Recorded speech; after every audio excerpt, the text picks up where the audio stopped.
فانذرتکم نارا تلظی، پس انذرت ڈرا دیا میں نے، تم کو، نارن جہنم سے، تلظی دہکتی ہوئی،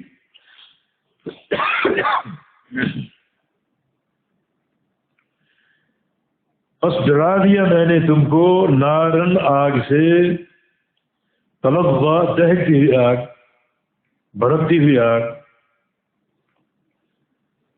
چنانچہ قرآن حکیم میں، احادیث میں بار بار اس آگ کی آگاہی دی گئی ہے اور ڈرایا گیا ہے۔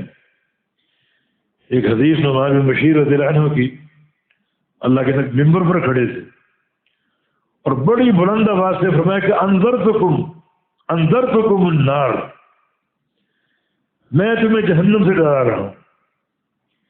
اور صحابہ کہتے کہ اتنی بلند آواز تھی، اگر کوئی بازار میں بھی ہوتا تو آپ کی یہ آواز سن لیتے، یعنی کہاں آپ کا ممبر اور کہاں مدینہ کا بازار، اتنی بلند آواز آپ کی ہو گئی، اللہ تعالیٰ نے اتنی بلندی اس آواز میں پیدا کر دی تاکہ سننے والوں کو اس جملے کا ادراک ہو جائے کہ میں تمہیں جہنم سے ڈرا رہا ہوں۔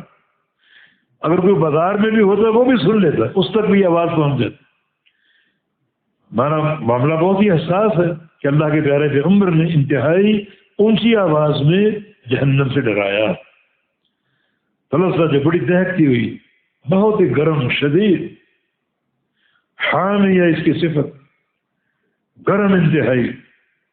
نبی علیہ السلام کی حدیث ہے کہ ان اہون اہل النار عذابا من یوضع تحت قدمیہ جمرتان من النار، کہ جہنم کا سب سے ہلکا عذاب کیا ہے؟ ایک بندے کے پاؤں کے نیچے جہنم کی آگ کے 2 انگارے ڈال دیے تھے، بس باقی پورا جسم آگ کی گرفت سے بچا ہوا، صرف پاؤں کے نیچے 2 انگارے، سب سے ہلکا عذاب۔ لیکن تغلی بہما دماغہ، اس کا دماغ ان انگاروں سے کھولے گا، اتنی حدت اور گرمی اور تیزی ہوگی کہ اس کا دماغ کھولے گا ان 2 انگاروں کی وجہ سے۔ یہ نار تلظی، ایسی آگ جو دہکتی ہوئی، شعلے مارتی ہوئی، بھڑکتی ہوئی، اس سے ہم نے تمہیں ڈرا دیا ہے۔